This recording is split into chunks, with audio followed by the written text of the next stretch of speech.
Hello everyone and welcome back to part 3 of Esio Trot. If you haven't done so already, you can go back and watch part 1 and 2, which are here on our YouTube channel, and I hope you enjoy. Mrs. Silver had a part-time job. She worked from noon till 5 o'clock every weekday afternoon in a shop that sold newspapers and sweets. That made things a lot easier for Mr. Hoppy. So on that first exciting afternoon, after he had made sure that Mrs. Silver had gone to work, Mr. Hoppy went out onto his balcony armed with the long metal pole. He called this his tortoise catcher. He leaned over the balcony railings and lowered the pole onto Mrs. Silver's balcony below. Alfie was basking in the pale sunlight over to one side. "Hello, Alfie," Mr. Hoppy said. "You're about to go for a little ride." He wiggled the tortoise catcher till it was right above Alfie. He pushed the hand lever so that the claws opened wide. Then he lowered the 2 claws neatly over Alfie's shell and pulled the lever. The claws closed tightly over the shell like 2 fingers of a hand. He hauled Alfie up onto his own balcony. It was easy.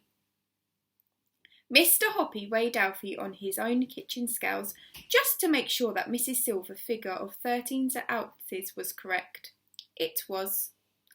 Now, holding Alfie in one hand, he picked his way carefully through his huge collection of tortoises to find one that first of all had the same colour shell as Alfie's and secondly weighed exactly 2 ounces more. 2 ounces is not much. It is less than a smallish hen's egg weighs. But, you see, the most important thing in Mr. Hoppy's plan was to make sure that the new tortoise was bigger than Alfie, but only a tiny bit bigger. The difference had to be so small that Mrs. Silver wouldn't notice. From his vast collection, it was not difficult for Mr. Hoppy to find just the tortoise he wanted. He wanted one that weighed 15 ounces exactly on his kitchen scales, no more and no less. When he had got it, he put it on the kitchen table beside Alfie, and even he could hardly tell that one was bigger than the other. But it was bigger. It was bigger by 2 ounces. This was tortoise number 2. Mr. Hoppy took tortoise number 2 out on the balcony and gripped it in the claws of his tortoise catcher. Then he lowered it on to Mrs. Silver's balcony, right beside a nice fresh lettuce. Tortoise number 2 had never eaten tender juicy lettuce leaves before. It had only had thick old cabbage leaves. It loved the lettuce and started chomping away at it with great gusto. There followed a rather nervous 2 hours' wait for Mrs. Silver to return from work. Would she see any difference between the new tortoise and Alfie? It was going to be a tense moment. Out on her balcony swept Mrs. Silver. "Alfie, my darling," she cried out, "Mummy's back. Have you missed me?" Mr. Hoppy, peering over his railing, but well hidden between 2 huge potted plants, held his breath. The new tortoise was still chomping away at the lettuce. My, Alfie, you do seem hungry today," Mrs. Silver was saying.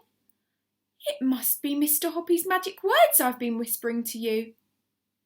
Mr. Hoppy watched as Mrs. Silver picked the tortoise up, stroked his shell. Then she fished Mr. Hoppy's piece of paper out of her pocket and, holding the tortoise very close to her face, she whispered, reading from the paper. "Esio Trot, Esio Trot. Teg, regib, regib. Emok no, Esio Trot. Werg poo, fup poo. Toofs poo. Nerps poo, wold poo, loos poo. Erog, elzug, fats plug.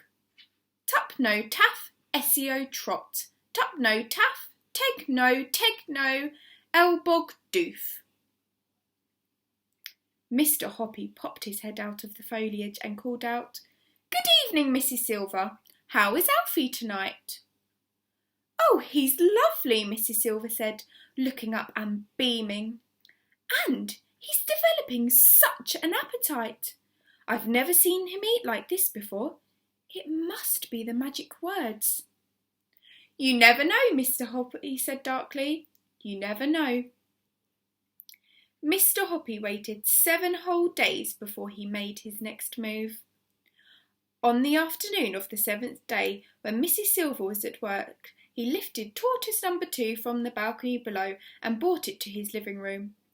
Number 2 had weighed exactly 15 ounces. He must now find one that weighed exactly 17 ounces, 2 ounces more. From his enormous collection he easily found a 17-ounce tortoise, and once again he made sure the shells matched in colour. Then he lowered tortoise number 3 onto Mrs. Silver's balcony. As you all have guessed by now, Mr. Hoppy's secret was a very simple one. If a creature grows slowly enough, I mean very, very slowly indeed, then you'll never notice that it has grown at all, especially if you see it every day. It's the same with children. They are actually growing taller every week, but their mothers never notice it until they've grown out of all their clothes. Slowly does it, Mr. Hoppy told himself. Don't hurry it. So this is how things went over the next 8 weeks. In the beginning, Alfie, weight, 13 ounces. End of first week, tortoise number 2, weight, 15 ounces. End of second week, tortoise number 3, weight, 17 ounces. End of third week, tortoise number 4, weight, 19 ounces. End of fourth week, tortoise number 5, weight, 21 ounces. End of fifth week, tortoise number 6, weight, 23 ounces. End of sixth week, tortoise number 7, weight, 25 ounces.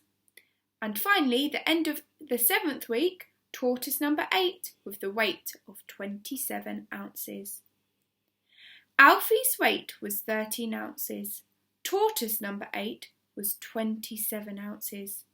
Very slowly, over 7 weeks, Mrs. Silver's pet had more than doubled in size, and the good lady hadn't noticed a thing. Even to Mr. Hoppy, peering down over his railing, tortoise number 8 looked pretty big.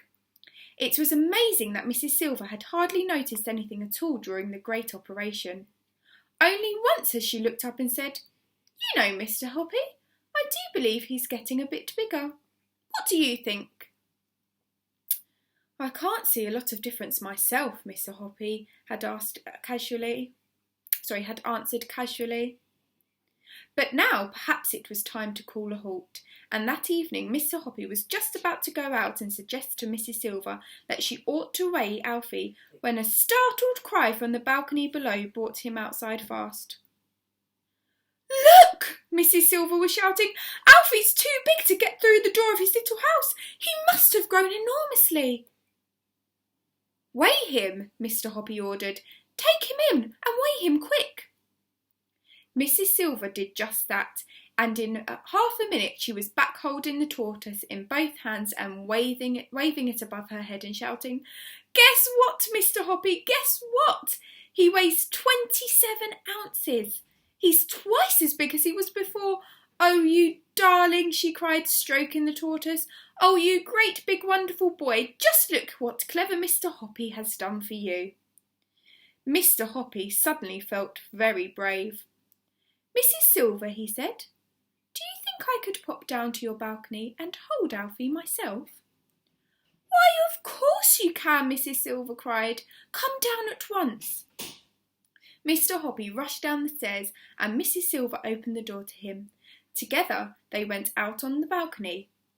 "Just look at him," Mrs. Silver said proudly. "Isn't he grand?" "He's a big, good-sized tortoise now," Mr. Hoppy said. "And you did it," Mrs. Silver cried. "You're a miracle man. You are indeed." But what am I going to do about his house?" Mrs. Silver said. "He must have a house to go into at night, but he can't get through the door."